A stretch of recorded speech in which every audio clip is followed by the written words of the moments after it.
I'm Megan. And I'm Lamorris. And we are the Crawfords. We couldn't be more excited to invite you on a God-breathed journey with us. Whether you're single, married, in a dating relationship, or you just want to chat, we are talking to you. Covenant culture is living intentionally in every relationship in your life and throwing the ultimate pinky promise on top. God cut a covenant with man first. This was his idea. A contract is written in ink, but a covenant is sealed in blood. Covenant culture is the kingdom way of living. So join us every Monday to make this way of living your way of living.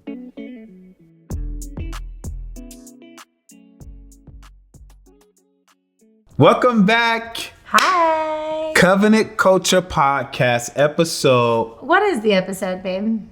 What is that? 54. Oh, it was like 9 and then I saw 54. It is 54. And once again, thank you to everyone who's been rocking with us, riding with us, those who support us. Thank you so much. Yeah, because we're tired. We're grateful. So the fact that you're still here is a joy. Yes. We're grateful for you. Yeah. And yeah, we're in an interesting space today. I think my wife is passionate about this episode. Oh. And so this episode is triggered by we were traveling. This is a triggered episode. We were traveling we were doing a marriage conference in West Virginia. And we were, we are lifelong learners. Yeah. So we're always listening to podcasts, audiobooks, reading. Well, you're doing more of that. I am. I like to be a lifetime student, but I don't really like to hear people's opinions, which is ironic because here we are together. Yeah. But I also listen to secular podcasts in the realm of relationship psychology, because to me, what they get revealed to them in the science just proves the Bible. Yeah. So I like catching the trends of what's happening in the world, but not of the world. Yeah. So let me finish this thought really quick. I'm sorry. I know.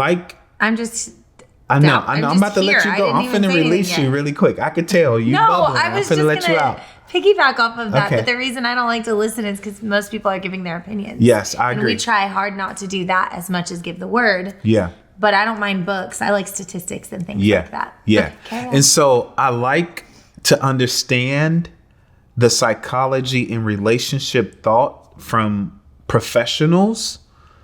One, it helps me filter out what's weird because they have no biblical base, but the behavior of humans is weird also common, right? So I like taking that so that when we minister to people, non-believers, we have some parable language. I call it parable language, where I could meet them where they are and then bring the kingdom thought into it. So this triggered Megan, I think. No, why are you doing I just think it did. It triggered her. You know what I mean? A little bit. And so let me ask you this question. Don't do that to me. I do not like to be talked down to. No, I'm interviewing you. I'm just kidding. I also don't like that. I think we all know that. But you did me the last episode, so I'm just coming back. Yeah. So let's just talk through, and I think the premise of this is just kind of, this idea of everyone has an opinion, but we know God has one. So, right. So talk to me. What are you feeling? Why are you trying to make me angry? Well, I'm not. I'm trying to get out of you.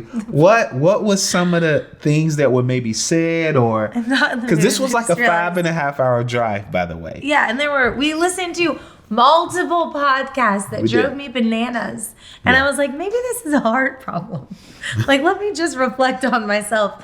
But the truth is, so many people, it's never changed. Since episode 1, I have been saying, I think a podcast is such a buzzword. Yeah. That everybody wants to have one, and it's a cute thing to have it. But for us, this has truly been what the Lord has called us to. Yeah. And I know that that's true for other people too. So I'm not dismissing that. I'm just saying, in general, I have seen so much of that that's oh, we have something to say, and we have, and you have one child and you have a whole podcast on parenting, rearing kids. Yeah, there's just that is just a joke. I don't even have one in mind, but it's 1 year into being married and then having a marriage ministry. Yeah, you've been married for 5 months, and now you guys are leading an entire marriage ministry. Again, I don't actually know those people, so this isn't as.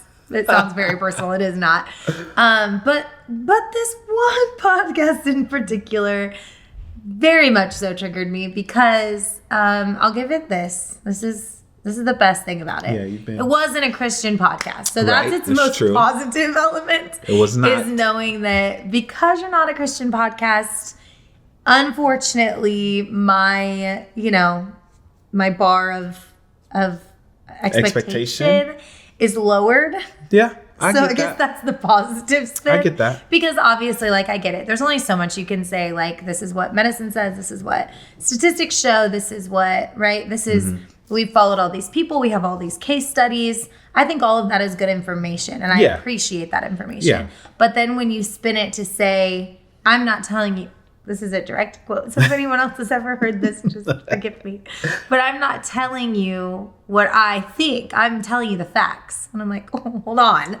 That's not true because every marriage is different. Every individual is different, right? What we can lean into and know is factual is the word. But he didn't have that. Right? So I get that part. Yeah. Oops, I accidentally revealed it's also a man. Yeah. So, and that's fine. You didn't say a name. And I think one of the things, too, that really kind of pushed your buttons was... Lars loves this.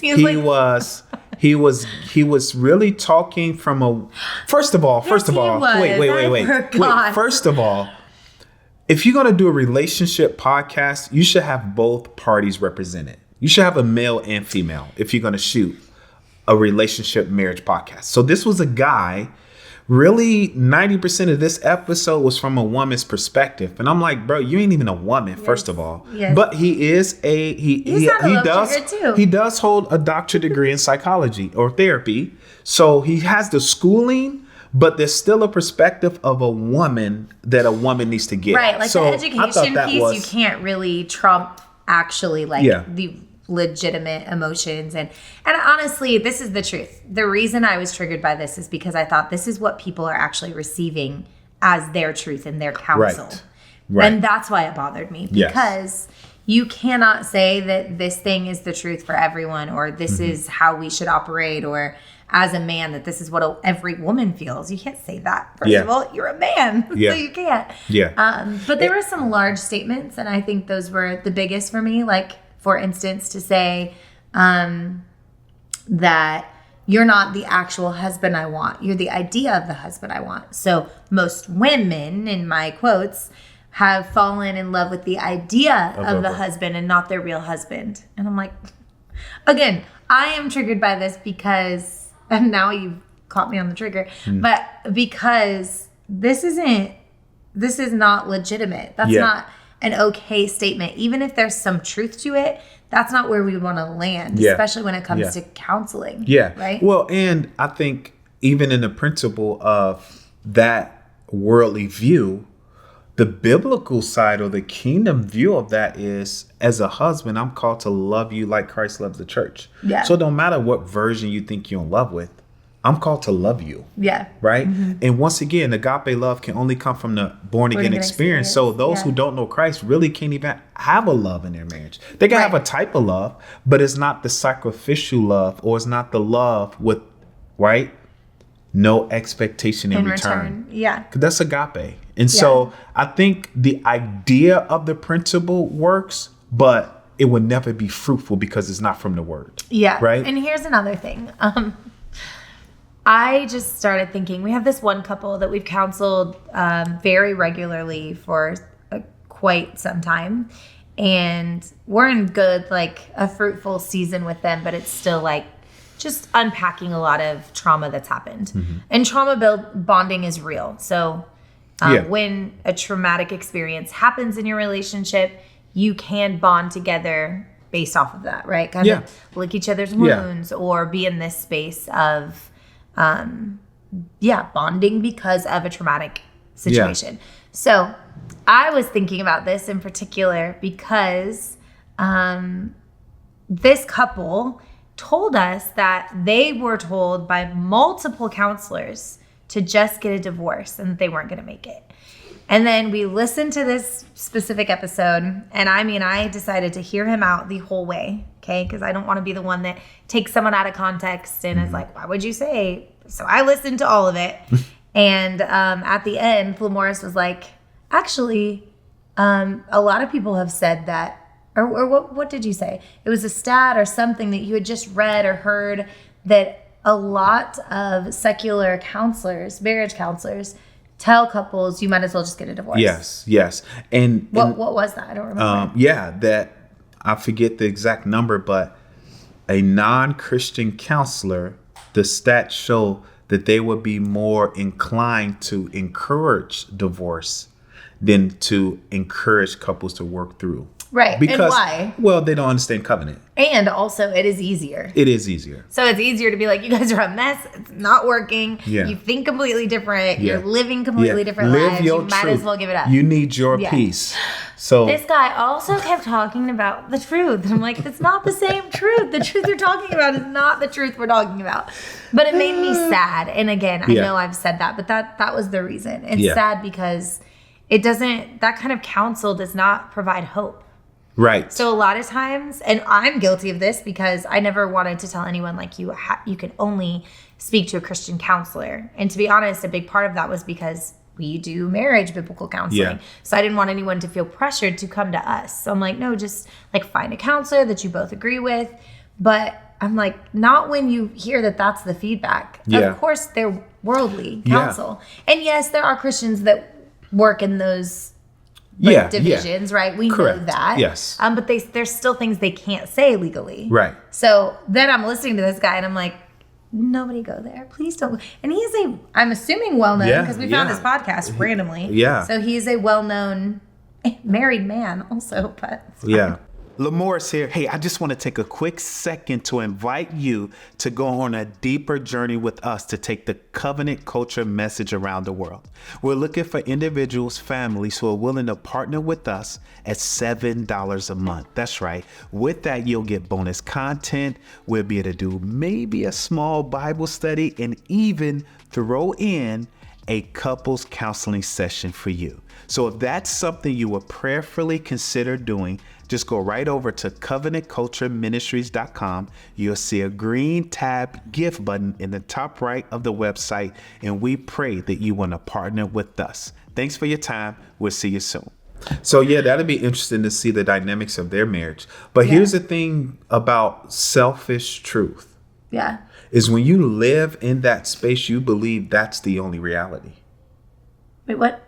Like when this guy has his own truth and his marriage lives in that truth. Right. So that's his only reality. Right. So, right. And so that's why the Bible is so needed and so unique for relationship, because it uncovers a side of you that can only be healed once you reveal it. So you got to get outside of your own truth. Mm-hmm. And it's the most sacred, timeless text ever written. It's the only book that's alive. Yeah. Right. And so I was going to say this too, just to confirm that before this trip we just went on, I was on another speaking trip and ended up sitting down with a friend of mine to help encourage him in his marriage. And he said the same thing when him and his wife was going through things. He told her, well, I want to go to a Christian counselor. So they did. The Christian counselor encouraged him to work on it. Well, 4 years later, they wanted to go to another counselor. And for her sake, they went to a secular counselor. And guess what? They said, give it up. He said, give it up. He wanted them to get a divorce.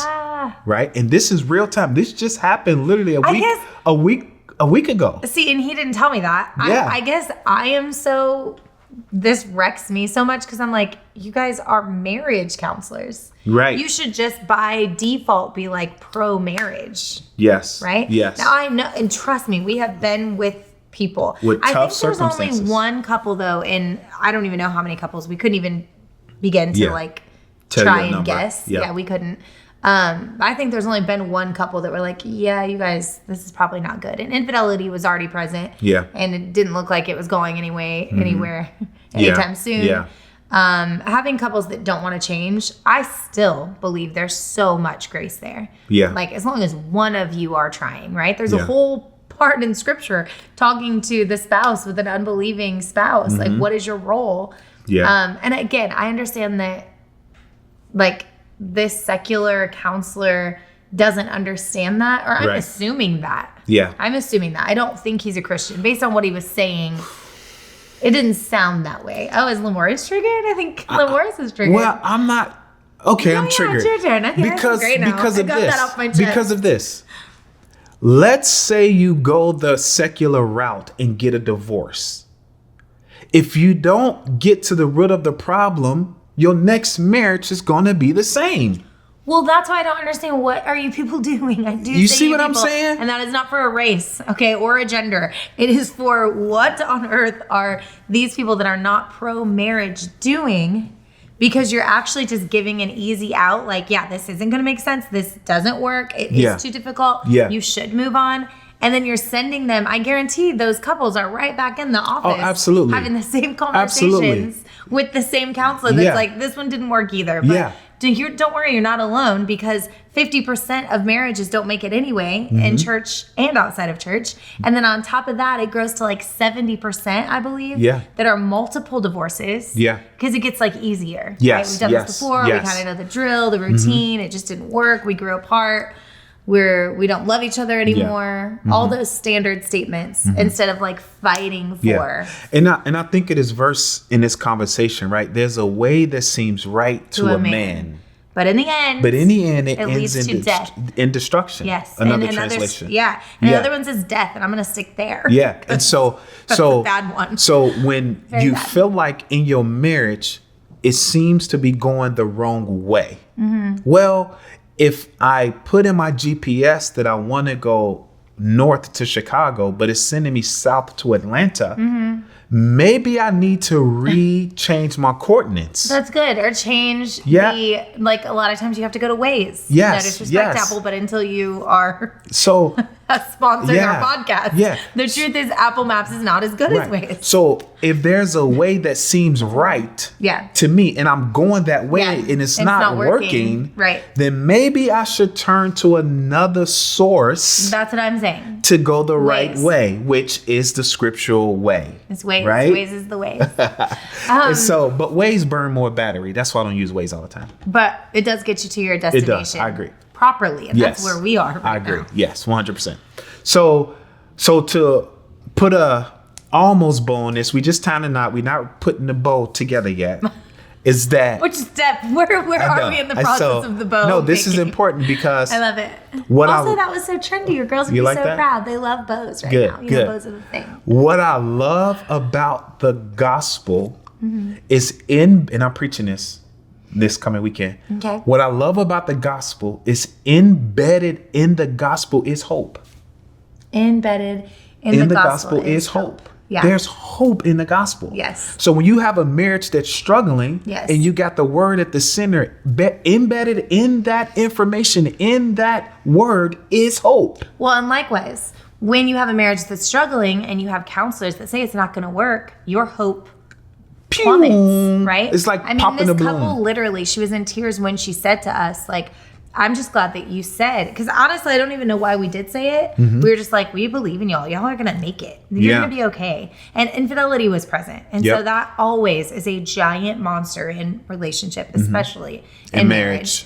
But she was, at the end, she was in tears. I had probably said that, and 20 minutes later, she was like, we asked if there were any questions, comments, and she was like, honestly, I feel so grateful that you think we're going to make it. She was like, because this counselor, we went to multiple counselors that said, you're not going to make it. You might as well, like, at least your son is young. Yeah. Like, what kind of advice is this? Because it's still destroying both of their lives, right? And the stats show the effect of what a divorce does to children. So not only as a secular counselor, you're encouraging the divorce to end, the marriage to end. Now we got the next generation of pain because of the unwillingness to encourage hope. Right? And don't please hear us. We know there are a lot of tough things happening in marriages. But for the fact that you're still breathing, you're still alive, there's hope for the marriage if both parties are willing to put in the work. Well, I also was going to say same thing. Like, please hear us and know that we also know, you might have been divorced and you're listening to this and this sounds crazy, right? Because you're like, divorce sometimes is necessary. Yeah. We're just not going to advocate for divorce unless we truly believe either one of your images are being diminished. Yeah. in God, like that you can't recover from those things, right? Because your most important relationship in life is your relationship with the Lord. Yeah. Then it's with one another, right? But of course, this whole episode is triggered from other ones.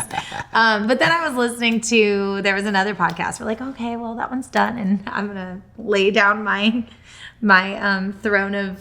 Did you feel judgment. really critical that day? I asked if I was being critical. Yeah. I said, I think I'm being critical, but then I was like, no, this is just truly bad advice. And so it made me upset because I'm like, so many people are just getting bad advice and taking it as this came from a person that is so well educated and they're a professional and this is what they do and they've worked with so many couples. This is the truth. There's no hope. Okay. And that's not true. And I think too. Now Kevin's triggered. Get in here, Kev. I think too, a lot of the viewpoints from the secular marriage counselors would be like, okay, what do they think the purpose of marriage is? Right. Yeah. That's good. That's a good goal. Because it's true. Like that's a good point. Because if their goal is that your purpose is to be happy, right? Now, hear us again, loud and clear. We want y'all to be happy. They but think that's that. That's their end goal is like happy. To be happy and to do you. Be completely yourself. Don't allow your truth to be hurt, right? Yeah. You follow your heart. Don't ever let anyone speak down on you. Now there's truth in that, but just like Satan does. Yes. There is always truth in it. Yes. Because he knows how to spin the thing and make it sound like, actually that does make sense. Yeah. Right? Yeah. So for this, like, how do we make this make sense? It's you should be happy. But if you have the joy of the Lord and if you're being obedient and you're following him, happiness comes. Yeah. Right? Also, there are marriages that are really struggling and one of you truly does love the Lord and the other one wants nothing to do with him. That is not easy. Yeah. You might be one of the blessed ones that at least he or she is kind still. Yeah. Right? Or just a good, and quotes again, good person. We know not one is good, but there are just, you'll meet those people and you're like, man, they're nice-hearted, soft-hearted, good attitude. That's a blessing because if you're not a Christian, again, the expectation is so much lower because you don't understand what love is. Right. It's not even your fault. You don't know it yet. Yeah. Right? Yeah. And the other point too, to even Kevin's point and yours, is that people heed this because it encourages their mediocrity. Right. So if I go to a counselor and I'm hearing what I like, that's what I want to hear. Yeah. Then you know what, man, he didn't stroke me. I'm ready. It's over. Right. But their life don't land on a foundation. It's on sand. So I want to go hear sand advice. Yeah. I want to hear sand wisdom. I don't want to hear solid rock wisdom. Like, no, maybe what's happening in my marriage is my fault. Yeah, no, you have maybe it's not your fault. Yeah. And now, because I believe it's your fault, I get the bounce when I don't want to deal with me. Yeah. Right? And it's itching ears. And then what happens? You still go with you into the next marriage. Yes. So, like, if we can all understand, I know that I'm a problem in our marriage. I know that. No, I'm the problem. Well, I think I'm the problem. So that's a good thing, right? That we both think we're the problem. That's the point. Because if you think that you're the one that's got it all together, I mean, yes, there are times, sure, in arguments that I think I definitely understand this and I'm trying. And I literally am like, Lord, please tell him because I'm being so misunderstood or we're just totally on a different page. That is true. There are moments that I feel that way and I believe that. It's same for him, right? Yep. But in the end, if we both know, like, these things don't even matter. It's not even that important. We just want to learn and grow together, figure out where we need to be, who we want to be in the Lord. But yeah, that goal piece is huge. It's huge. That's so true. I was just going to say that. The purpose of our covenant marriage is bigger than our marriage. Right. So that's why it's not just about us. And when you're selfless in marriage, it actually gives you more clarity to why you're married. Yeah. Does that make sense? Yeah. Because we know where we're going. We're doing something that's above us. We're doing something for a God that we love. We're doing something for a kingdom that's being built. So that propels us, right? Now, if we just focus it on us and focus on every little thing, because whatever you magnify in your marriage, that's what becomes bigger. I can look at all her weaknesses, what she didn't do, what she didn't say, what she didn't go, what she didn't go, and then be like, yo. But if I focus on the big picture of the value she adds as a mom, as a wife, as a friend, her calling, her gifts, that is what springboards and help us stay to the purpose of our marriage. Well, and that's what we've discussed so many times too, is there's a narrative, and whatever narrative you've created for your spouse. Like if my narrative for Lamorris is to say, he's not taking care of us. He's doing whatever he wants. He's so selfish, right? Let's say, and that is not true. So I can say this casually. But if that were my narrative, then every single time he'd want to sit on the couch and rest, or he would want to just have some him time, go play basketball or go to the gym, or, you know, he's on the phone and I'm cooking dinner. Every time, that's what would feed it. It wouldn't even matter what else was happening. It wouldn't matter if he took the initiative to go and get the trash out and ask if the kids needed help with their schoolwork because we homeschool, or none of those things would matter, because my narrative, I'm only feeding what I want to believe. Right. So that's why, if you've been around us anytime at all, you know we are agape people, because agape love believes the best about one another at all times. I'm believing that that's not who you are all the time. Everybody needs to sit on the couch. Everybody needs some gym time. Everybody needs to have a moment of just them. Yeah. Right? And especially in your space, we travel a lot. I preach a lot. I'm on the road. I mean, there are moments where we do take a day. Like today was going to be our take a day, actually. But we know that our kingdom work and what we do has got to be done. And we believe God will bless that in our bodies, in our mind to give us rest. But we physically do and will take a day. And in marriage, it's about the film, not the picture. Yeah. And you guys heard us say this. If you look at the film of our marriage, you'll know that I love Megan. But if you take snapshots, you'll see moments like, man, I don't know if that dude love her. Yeah, if that's all Right? you saw were those moments, you'd be like, what is wrong, right? How could she be like that to him? How could he respond to her that way? But in the film of it all, Yes. we know. And we have this phrase that we discuss in our marriage, like we want to fail going up. At least we Fail both forward. know, fail forward. Like Yep. we are both seeking him, and it's not going to be perfect. And our worst days, I think we've shared this before, our worst moments are actually when we're filming the podcast just before because the spiritual warfare that it comes up, it's so ridiculous. Yes, but we crazy. have now figured out at least to identify it so that we can move forward. Yeah. And that's just, I guess, if I could tie this up in a bow, I'm on Okay, the, we're like on the step bow. 3 and All 4 right, or we're on the something, laces. would be that you need to identify where you are in your marriage, what narratives you're creating for your marriage, false, true, right? Figure that out, and who you're listening to. Yeah, I was gonna because say there that. are so many podcasts, and if I learned one thing in this day and in this ride of listening was there are so many people giving information that is just easy to hear. Yeah. That you want to hear, or that's kind of provoking to hear, or that really celebrates one gender or one race or one, right? I mean, it's throughout politics, all of it. Yeah, every area. So be careful who you're listening to, and know that your truth is going to come from the only truth. Yeah. He is the way, he's the truth, he is the light. I don't think that he said that as casually as we can quote that scripture. Yeah. I think he said that because he knew that there was going to come Absolutely. a day where we said, follow your truth, find your truth. Yeah, and I'll say this as we end this podcast is that we are What step are you on the bow? It's just important to say. I've already put my finger on it. You are like tightening it right now. So it's about to be tightened. Good. Maybe you kinda should put trim little the touches corners on the edge. Okay, Make I'm it about to cute. trim the corners. Good. We are literally in the information age. Mm-hmm. Now, that was said 20 years ago. But 20 years ago, information did not come as fast as it does today. So here's my caution and challenge. Make sure that you're mature enough in your mind and spirit to receive the information that you want.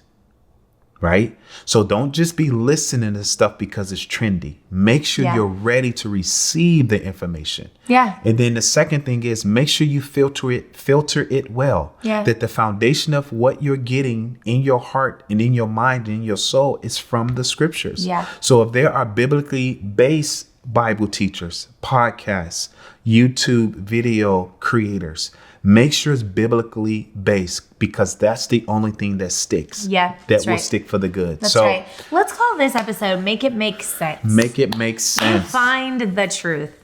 for your the truth. not because there's a only truth. the truth. That's right. And when you find it, then the rest does make sense. And then you can identify and spot the moments of, sure, like I said, was I being critical? It felt that way for a minute. And then I was like, no, I'm upset about this. Yeah. And I showed him the scripture I read this morning about righteous anger. Like there are moments that righteous anger is real. Yeah. And I think that through this, we need to make sure, identify the good, the bad, the truth, Yeah. right? Yeah. So that we can grow how the Lord created us to. Absolutely. So, we hope y'all enjoyed this episode. I feel so much better. I know that Megan had a release in this episode. She's free. I might have a part 2 in me about another podcast, but we'll see. But thanks again for tuning in and tapping in. We're grateful for you, and we'll see you next time. Yay. Peace. Bye. Give me some. Hey. Once again, we are so thankful that you would follow along with us. If Covenant Culture has been a blessing to you in any way, would you prayerfully consider partnering with us to take this message around the world? There are 4 ways you can partner with us. Number 1, please pray. We covet your prayers. Number 2, give a one-time gift. Number 3, become a culture changer by your monthly financial commitment of $7 a month. And number 4, share our podcast with friends and family. You can go right to our website, www.covenantcultureministries.com, and look for the green Give tab. We truly cannot say thank you enough for your support. God started humanity with a marriage, and He is going to end it with one.